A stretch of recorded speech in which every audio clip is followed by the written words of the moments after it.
Salaamaaleykum wa rahmatullahi taala wa barakaatu mbokk yi ñu ngi leen di nuyu di leen ziar bu baax di amaan mbégte ak kontaan bu baax a baax di dikkaate ngeen incha allahu rabbi ci seen chaîne bi tey nag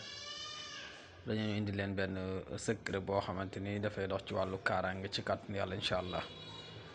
di wax ne nag gëj nañoo dugal lool vidéo waaye loolu yëpp nekk ci yitte yi rek xaw a xat lool comme ni ñu leen ko waxee jamono bu nekk rek chaîne bi moom dañ koo créer pour dimbalante ak yéen di leen jox yenn secret yi nga xamante ni incha allah rabbi képp ku ko jëfandikoo suñu borom mun a def tawfeex ci loolu. di sàkku nag ne yéen ñi nga xamante ne ci chaîne bi di partage vidéo yi di bës tamit m bi pour ñeneen ñi man ci di jot loolu dina am solo lool. tey nag dañoo indi leen benn secret boo xam ne dafay dox ci wàllu kaaraange koo xamante ni képp koo xamante ni def nga ko rek ku la liggéey dina faatu incha allah képp ku jéem ci yow dara ci kàttanu yàlla dut la talaati lu de ci dundam gi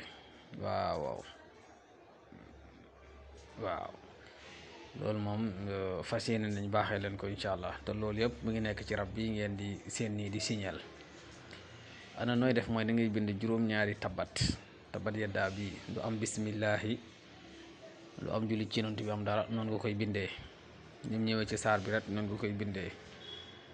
nga bind ko juróom-ñaari yoon mais buñ juutal lay doon da ngeen koy juutal tabat yeddaa buñ juutal lay doon ba mat juróom-ñaari yoon bu defee ngeen wut signal bii ngeen di seen dégg yi ngeen di wut dañ koy jaay boo defee na nga ñëw jël dégg yi nga lakk ko boo ko lakkee ba mu ne sunguf bu ko defee nga jël sunguf boobu def ko ci saafara bi nga sangoo ko 3 fan wala nga sangoo ko juróom-ñaari fan wallahi la azim képp koo xamante ne yittewoo def na lii nii ku la liggéey ci kàttanu yàlla dina faatu wala dina feebara dootu la taratule ci dundam ñaamoon mbégte baaxee